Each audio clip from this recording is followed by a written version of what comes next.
By October of that year, Chicago had suffered one of the worst droughts in memory. Only an inch of rain since July 4th. Every day for a week, the fire bell rang from the courthouse. The fire department was exhausted.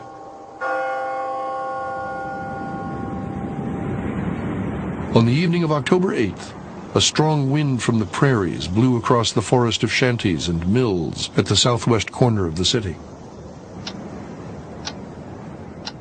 Bertha Palmer looked out the window of her country estate and saw a lurid orange and yellow curtain hanging in the night sky.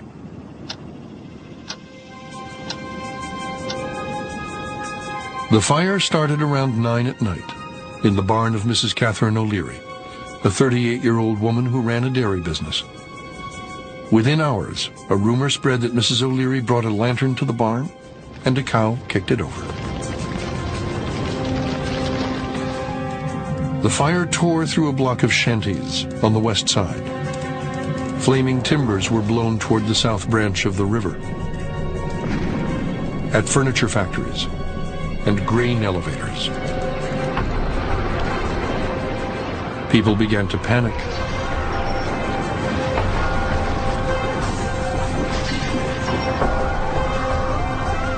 Wretched females implored spectators to help them with their burden of bedquilts, cane-bottomed chairs, and iron kettles, a reporter observed. All was confusion. Before midnight, the fire leapt over the south branch of the river and hit the gasworks. The greasy river itself went up in flames.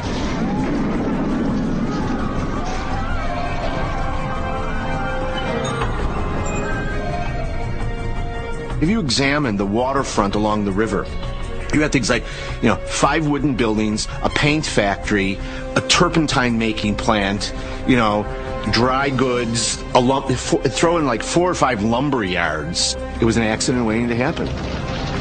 This is a city that had been made out of the pine trees that had been cut in the North Woods. And so those trees now turned into buildings, sitting there in an arid landscape in a period of drought with high winds moving across the prairies. Yeah, there's something inevitable about a fire like that burning, and totally predictable. The fire raced for the heart of the city, for the courthouse, where cascading sparks made it seem as if the city were hit by an illuminated snowstorm. A bell tolling to the end crashed through the ruins. It struck the Briggs Hotel, which George Pullman had jacked out of the mud. Marshall Field's sparkling marble store. Joseph Medill's Tribune building. Even the fireproof Palmer House. Within minutes, most of Chicago's landmark buildings were gone. The janitor at the Board of Trade saw it coming. He took care of his family, then he rushed to the Board of Trade, to the vault, pulled out as many records as he could to save them, and he became one of the saviors of the Board of Trade. A portrait of Frank Hudlin, the janitor, later adorned the board's Hall of Fame. Terrified crowds fled north toward the river. There's a lot of curious things about the fire. You have these old wooden sidewalks. They're there to protect people from the mud. The leaves are underneath, and you have this wooden cover over there, and you have a wind coming underneath, which whipped the fire up very quickly. And so when the fire picks up, you have essentially an oven that's in the wooden sidewalks. Bridges to the north side, cluttered by horses and wagons, became impassable. Burning wood was blown across the river and landed in a railroad car carrying kerosene. The scariest thing about the fire was the wind that the fire created. Convection whirls, they were called. They spin and spin and spin, and you get this rising hot air and cool air going in there and creating a tornado effect. And then these tornadoes would come and they'd hit a building and it would give them a spin. and they take the roof off a building and deposit it a quarter of a mile away. And that's how the fire spread. A burning timber tore through the pump house roof. The fire spread in all directions, devouring 11 blocks in an hour.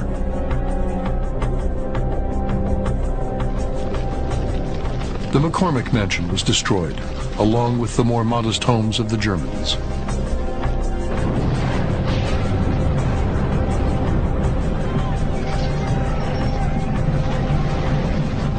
The McCormicks camped on the prairie, a contemporary noted, next to the lowliest vagabond and the meanest harlot. The wind was like a tornado, and I held fast to my little ones, one woman remembered. I thought the day of judgment had come. She huddled in the emptied graves of a cemetery, being converted to Lincoln Park. Throughout the night, thousands remained trapped by the lake north of the river, near William Ogden's lumber yards.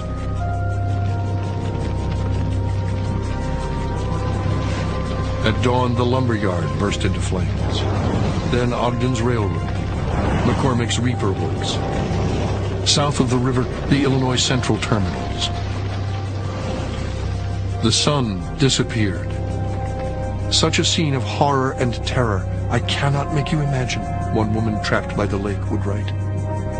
The wind increased, straw blew, feather beds and blankets blazed, and even the people were on fire. She told her husband she would rather he drown her than let her burn to death.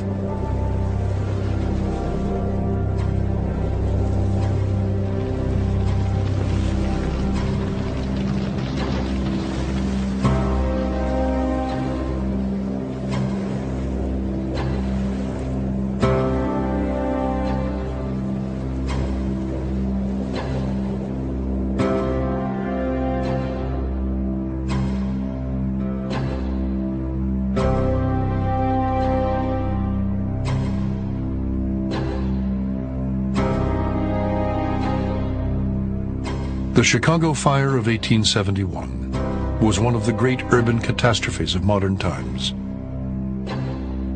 More than 73 miles of streets and 17,000 buildings were destroyed. 100,000 people, 1/3 of the population, were homeless. 125 bodies were recovered. Many others were vaporized or drowned and never found. The investments of two founding fathers, William Butler Ogden and Gurdon Saltonstall Hubbard, were in ruins.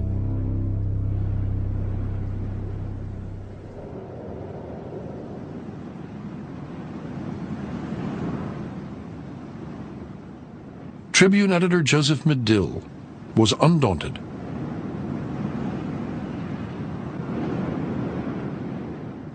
It's saying to people outside of Chicago, keep sending your money. Don't call in your debts right now. You'll get your money back. And it's also saying to the people who live in Chicago, stay. Don't go to Iowa. Don't go to St. Louis. Don't go to Milwaukee. There'll be jobs here soon. There are already a lot of jobs. Chicago boomers and boosters are on trains the next day going out to the East Coast saying, hey, this is a great place to invest. We're not broke. We just had a little fire. In New York to buy new presses, the Tribune's publisher, William Bross, exhorted investors. Help establish Chicago on a scale more gigantic and more profitable than ever before, he bellowed. You will never again have such a chance to make money.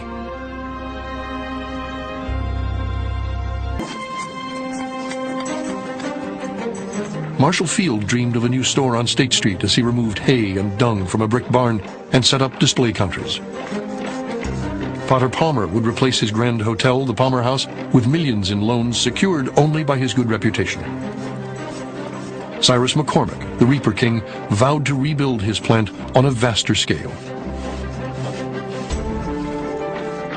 Anthony Trollope, an Englishman, visited Chicago. He said, these businessmen in Chicago are reckless and they fail a lot, but failure doesn't bother them. Catastrophe doesn't bother them. They bounce right back. And that seems to be ingrained in the character of the city. The fire happens, and believe it or not, in the newspapers, it's seen as an opportunity. Chicago hops right to it after the fire and rebuilds itself in an astonishingly short period of time. It's about a 2-year period.